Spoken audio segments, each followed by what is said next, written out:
परं धाम्नि परमेश्वरस्य स्तुतिमहिमा पृथ्वीमण्डले सर्वेषां शान्तिर्भवतु।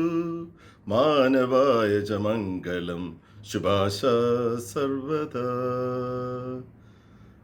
मसीह में प्यारे दोस्तों, आज ईसाई मंडली पवित्र आत्मा के आगमन का स्मरणोत्सव मना रही है।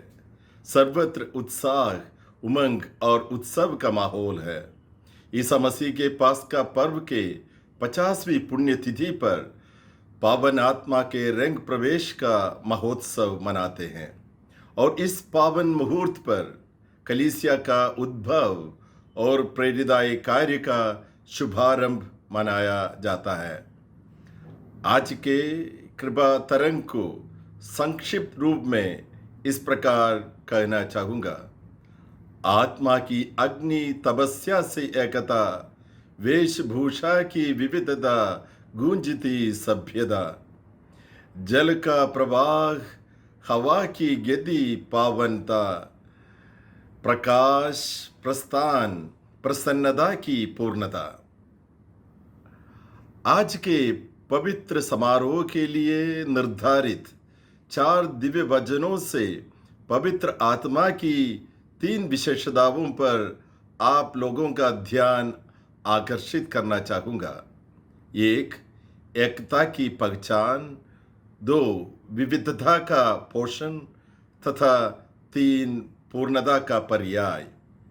1. एकता की पहचान। पेंतकोस्त यानी पास्का पर्व के 50वें दिवस पर पवित्र आत्मा ईसा के प्रेरितों पर उतरते और उन्हें अभिषेक करते, आनंद विभोर कर देते। अभिषिक्त शिष्य सत्य सनातन धर्म के मार्ग पर दुनिया के अंत तक सुसमाचार सुनाने हेतु गुरुदेव की आज्ञा को शिरोधार्य करते हैं। प्रेरित चरित्र में इस त्योहार के उद्भव का विवरण हमें मिलते हैं। पेंतकोस्त का दिन प्रेरित एकत्रित थे, आवाज आकाश से सुनाई पड़ी और सारा घर जहां वे बैठे हुए थे गूंज उठा। उन्हें एक प्रकाश की आग दिखाई पड़ी जो जीभों में विभाजित होकर उनमें हर एक के ऊपर आकर ठहर गई। वे सब पवित्र आत्मा से परिपूर्ण हो गए और पवित्र आत्मा द्वारा प्रदत्त वरदान के अनुसार भिन्न भिन्न भाषाएं बोलने लगे। पेंतकोस्त के इस संस्मरण में विस्मय और विज्ञान का, आवाज और आभा का, भाषा में विविधता और समझदारी में समानता का अभूतपूर्व और अद्भुत समन्वय देखने को मिलता है।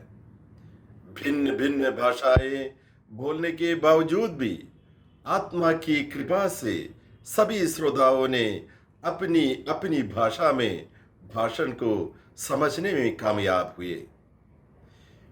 विचार का विस्तार, समाचार का साक्षात्कार, सुसमाचार का प्रचार, आनंद का संचार आत्मा की उपस्थिति में सहज हो जाते हैं। आज कलीसिया का धर्म है कि हम आत्मा से परिपूर्ण होकर ईसा मसीह के समान आज के संदर्भ में ईश्वर के सुसमाचार बनकर साक्ष्य बने और ईश्वरीय राज्य की परिकल्पना तथा विस्थापना में संलग्न हो जाए।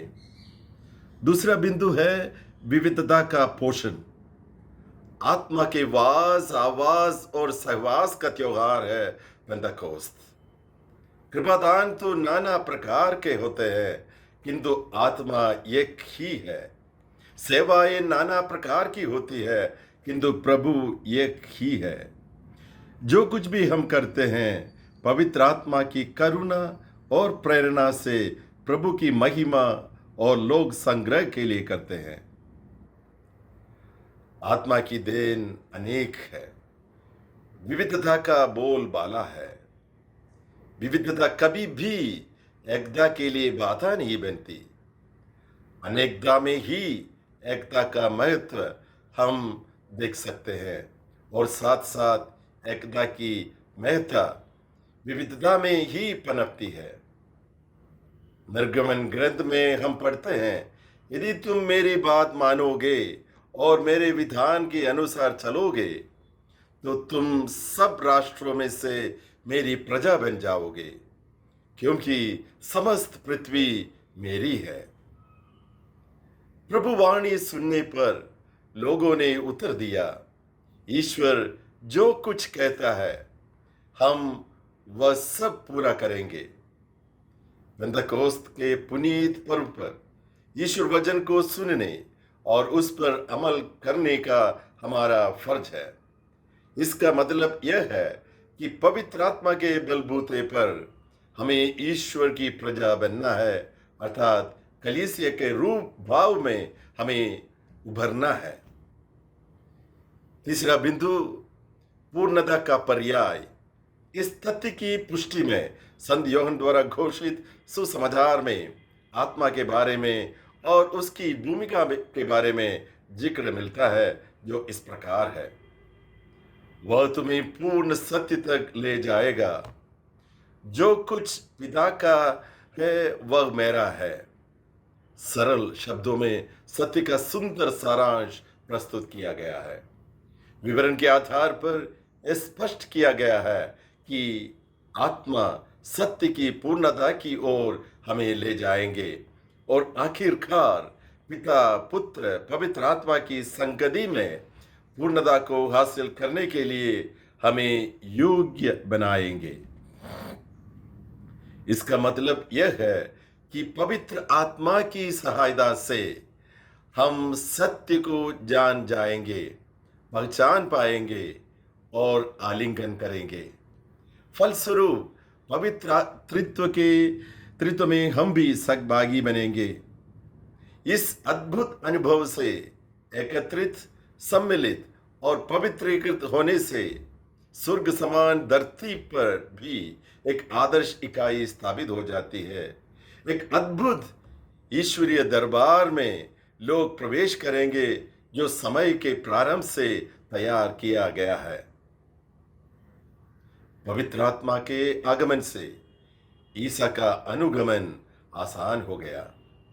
ईसा के अनुगमन करने वालों को प्रकाश, प्रसन्नता तथा प्रस्थान रूपी वरदान प्रचुर मात्रा में प्राप्त है। सत्य, आनंद और करुणा के पवित्र संगम पर शिष्यों का अभिषेक हुआ है। इसलिए आज कलीसिया का धर्म है कि सत्य, आनंद और करुणा के प्रयाग बनकर आत्मा के वरदानों को, अर्थात प्रकाश, प्रसन्नता और प्रस्थान की आशीष से भक्तों को अभिषेक करना है। आमतौर पर वायु, जल और अग्नि आत्मा के प्रतीक या प्रतिबिंब के रूप में समझा जाता है।